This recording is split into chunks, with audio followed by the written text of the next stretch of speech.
as per Indian timetable, it is evening. So good evening, everybody, and good afternoon also. Let me thank the organizer for giving me this opportunity to deliver a talk over here.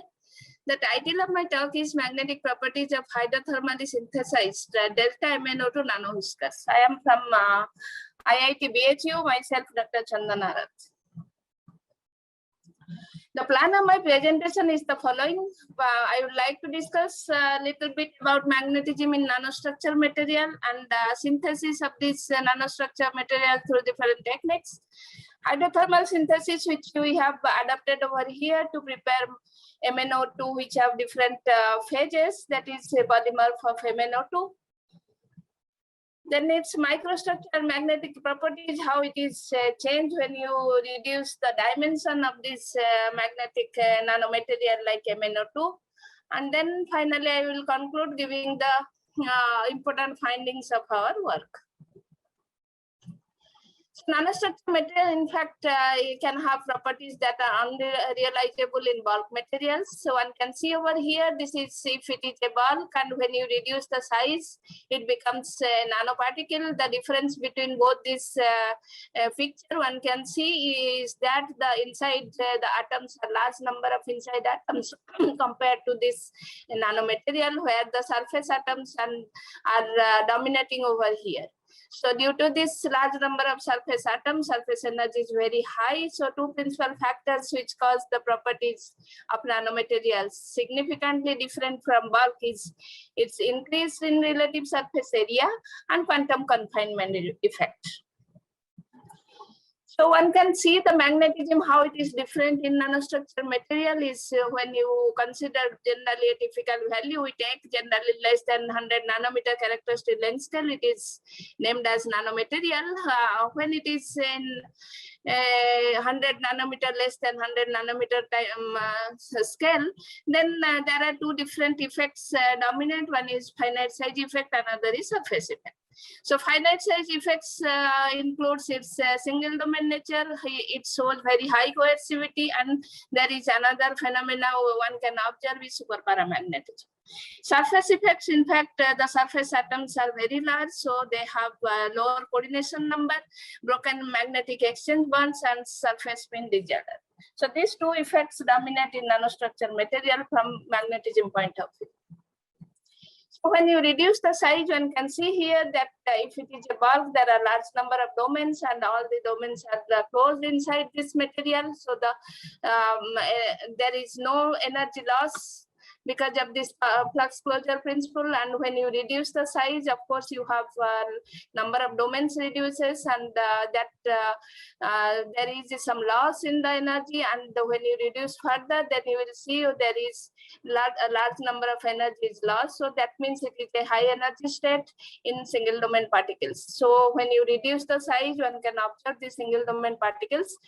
That means it will have, if it is at n spins, each of moment mu, then you will have a super spin of moment n mu. All these number and large number of atoms, they have contributed to this moment, and you will have a super spin of moment n.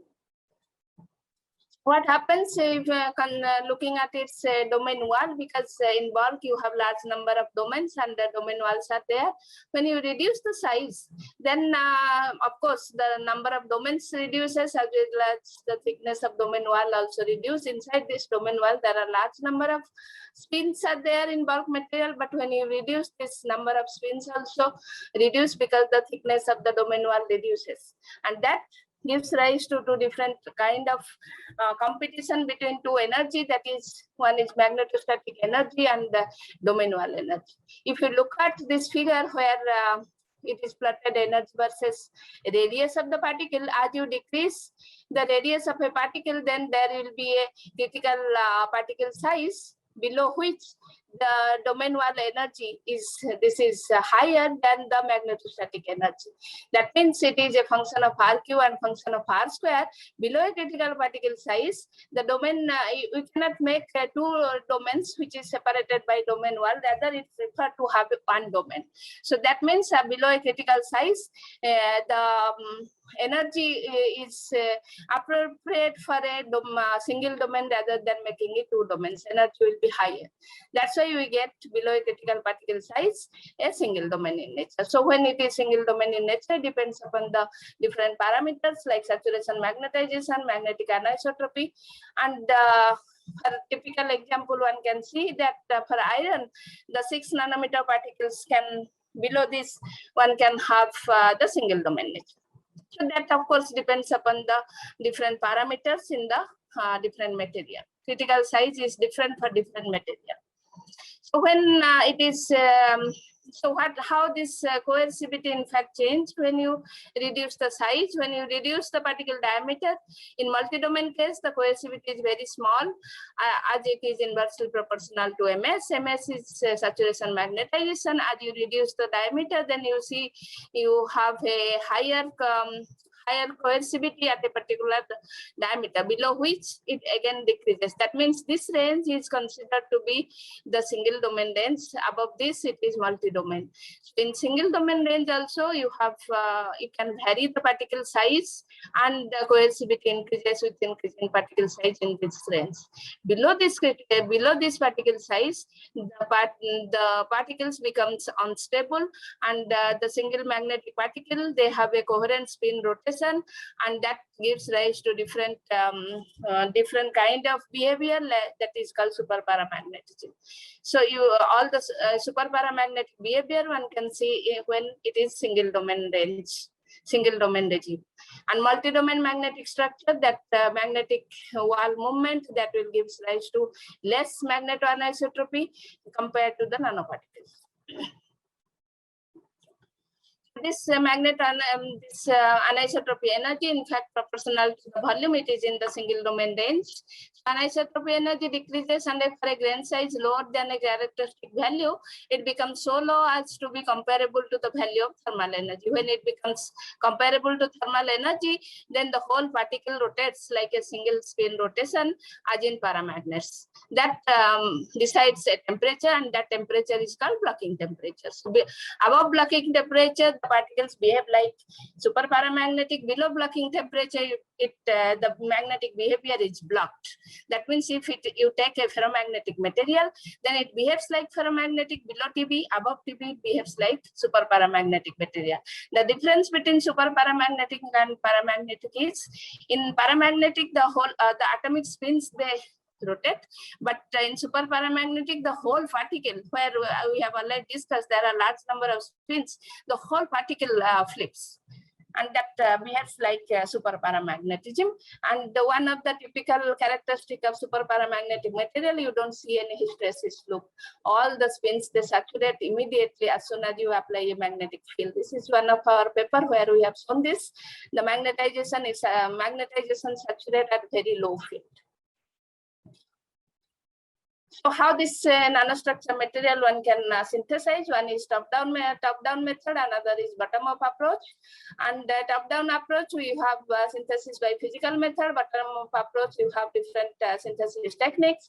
You can have like high energy ball milling. You can have all this bottom-up approach. You can synthesize by all these techniques, as well as in synthesis method like chemical methods, co-precipitation, cell gel, precursor routes, hydrothermal technique, and spray dyeing. We have adopted here a hydrothermal technique because hydrothermal technique has several advantages. One of the advantages, most important advantage, is you can synthesize the material in presence of both pressure and temperature. At high temperature, you can prepare the sample, and this all these solutions you can put in a autoclave. Autoclave is nothing but like a pressure cooker, and you put it all the solutions, mixed solutions, and react it at very high temperature. And another advantage is that you can take out samples in different time period to see the in situ formation of the phases, different phase, to get the pure desired samples. So this is one of the advantages. Hydrothermal technique, you can avoid the agglomeration, you can have very large, very small particles, and then you can have different shape of the particles. So here we have, I would like to discuss about MnO2, the recent work which we are doing using hydrothermal technique. MnO2 exists in different polymorphic phase like alpha, beta, gamma, delta, depending upon the size of the tunnel. And these polymorphs of MnO2 include a one-dimensional chain-like or layered structure, which is based on different linkage ways of basic octahedral MnO6 building blocks. So looking at this building blocks, whether it is one layer chain-like structure or layered structure, that decided by different techniques, by different changing the process parameters, and that will give rise to different phase of MnO2. One is beta, alpha, and delta. This tunnel structure forms due to sharing of single and double edge of MnO6 octahedra and forms alpha and beta MnO2. Layers of MnO6, as I have shown before this slide, that chain-like structure, it is layer structure gives rise to delta MnO2. So alpha MnO2 is having one of the largest tunnel size, 2+2, sharing the double chains of MnO6 with a diameter of 4.6 nanometer. But beta is a rutile type tetragonal structure, is the best thermodynamically stable structure, and it forms a single chain of edge sharing of MnO6 octahedra. So depending upon different kind of edge sharing or double edge sharing, that decide whether it can be alpha or beta. Then it forms a narrow tunnel-like structure 1+1, and diameter is 2.3 angstrom, just half of this alpha MnO2, because it is double chain, it is single chain. So tunnels of alpha MnO2, beta MnO2, and layers of delta MnO2 can be separated by additional metal cations, water molecules, or structural vacancies situated in the interlayer. Potassium dope in alpha MnO2 while shows spin-like behavior, antiferromagnetic behavior is also observed below 24.5. In alpha MnO2, its TN is 24.5. Single crystal shows antiferromagnetic ordering below 18K. There are different kind of atoms which intercalate like sodium, lithium, potassium in alpha MnO2 and tune the magnetic behavior. When potassium is less than 12 atomic percent, it is ferromagnetic, and above it shows antiferromagnetic behavior. Dysprosium doping in alpha MnO2 decreases the TN from 18 to 11. Cerium doping transforms beta MnO2 to alpha MnO2. Doping zinc, copper, cobalt, iron enhances supercapacity performance of MnO2. The best use of MnO2 is as a supercapacitor. Lot of work has been done on this. We have also contributed some of our work on the supercapacity performance by doping dysprosium, which I am not showing over here, but that work we have already published. So this, looking at all these informations reported in literature, one can see there is very spare report on delta MnO2. Though there are alpha and beta, beta is very stable state, alpha to beta transformation are there, but there are very few reports we have found in literature about the delta MnO2. Its magnetic behavior is also not very well studied. So we have synthesized this delta MnO2 by using KMnO4 and manganese sulfate, taking 6:1 ratio. We stirred it thoroughly and then put it in a autoclave, Teflon coated autoclave, and treated it at 120 degrees centigrade for 6 hours. We get a dark brown precipitate, and this precipitate centrifuged with water and ethanol. Then we dry it at 80 degrees for 24 hours. We got MnO2 nanopowder. So the structural characterization we have done using XRD, FTIR, and Raman. From XRD, one can see there are peaks 001, 002. All these scale planes will match with the delta MnO2 phase, that is monoclinic and spectroscopy space X3 MnM. It has a broad peak indicating the less crystallinity. Crystallite size we calculated using Serrer formula, which is 5.3 nanometer, and 001 spacing, other spacing also we have calculated, but I have shown here 001 spacing also match with delta MnO2 phase.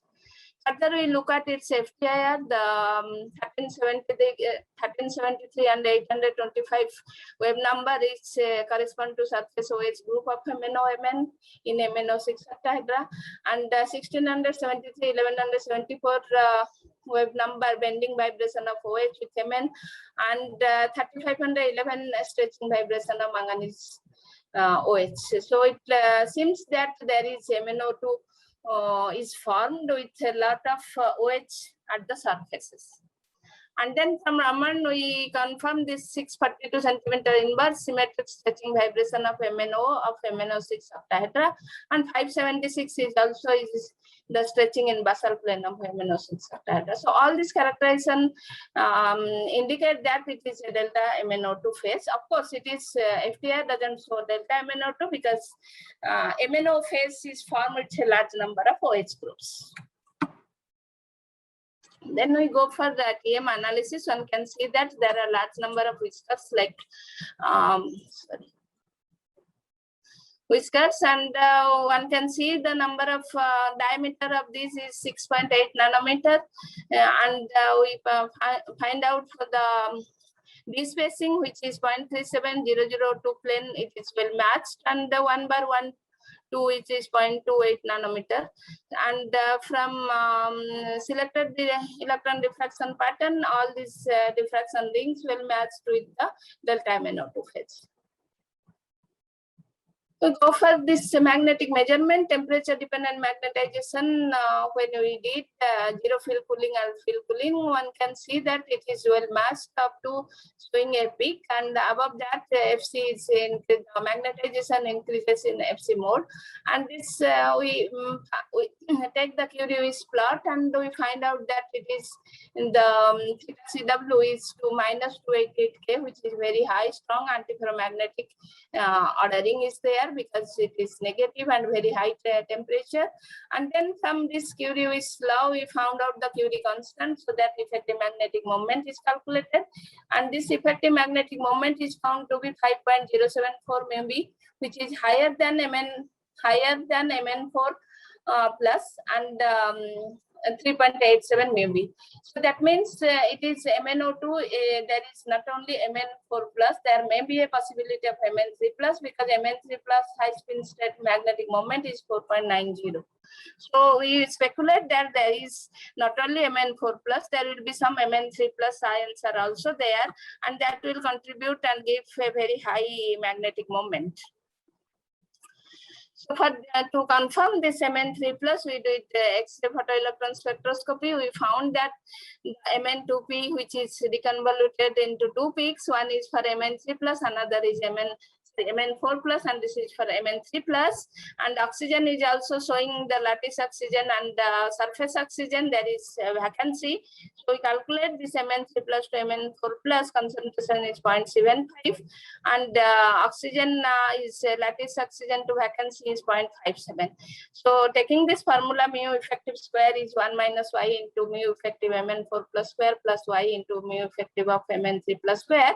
We calculate the y is the concentration of Mn3 plus, which is found to be 0.84.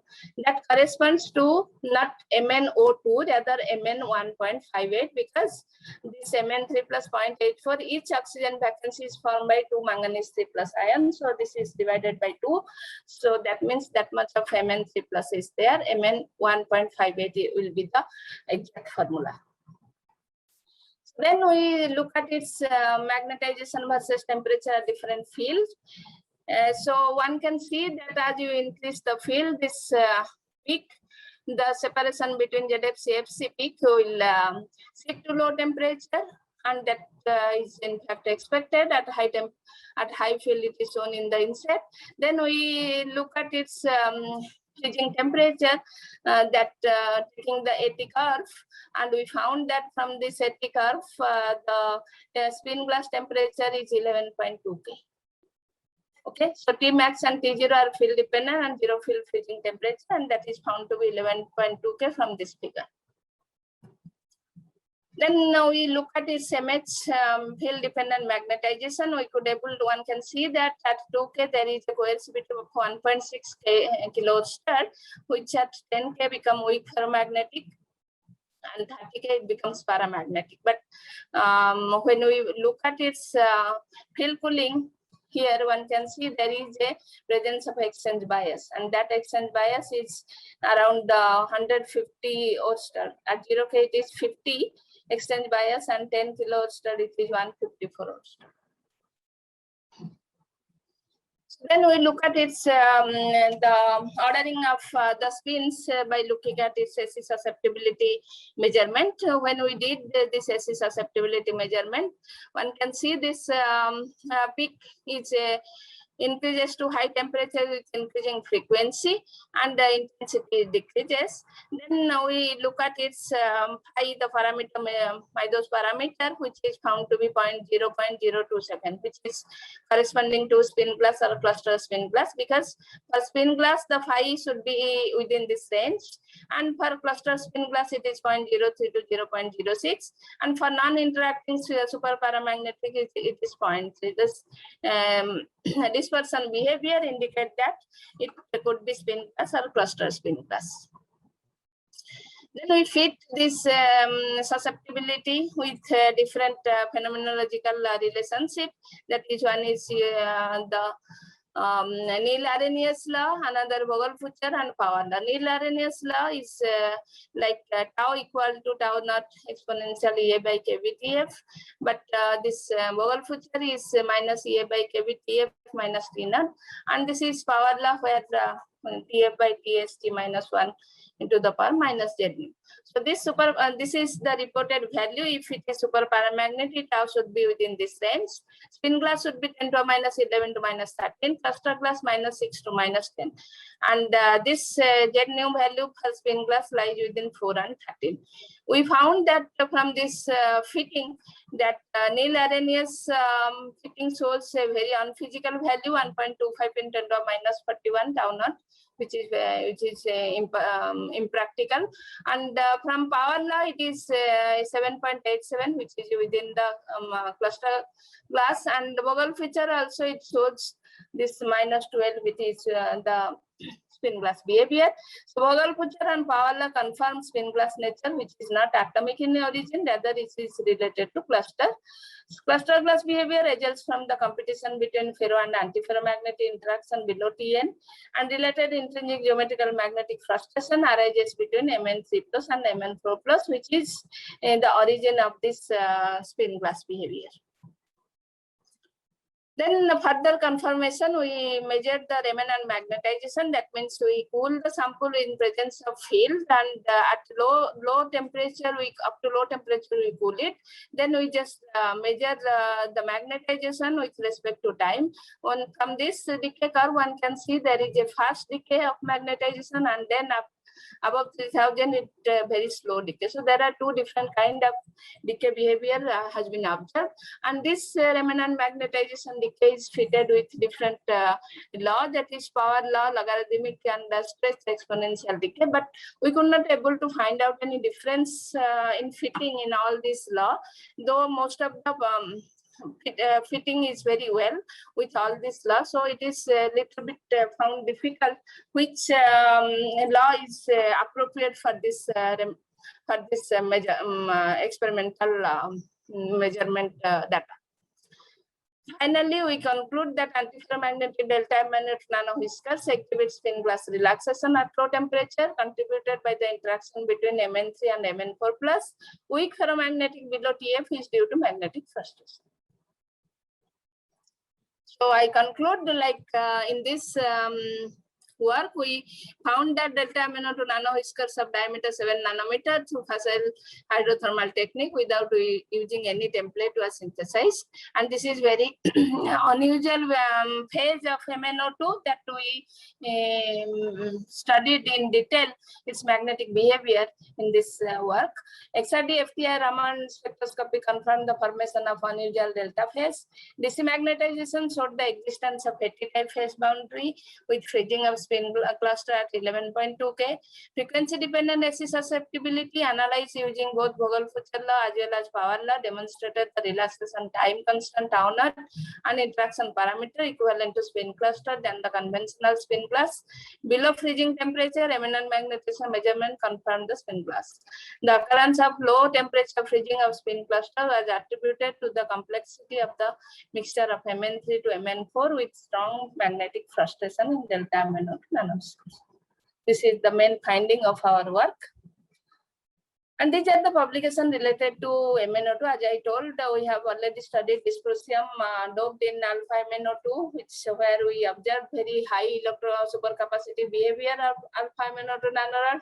Another paper we studied in detail the magnetic properties of alpha MnO2 nanorod. And this is the delta MnO2 paper which I present over here. Recently we published the structural optical magnetic properties of alpha and beta MnO2 nanorod in applied surface science. Just 1 week back it is published. These are my research students, Dipti, who has done all this work on MnO2. Other students are of different kind of work they do. Thank you for your attention.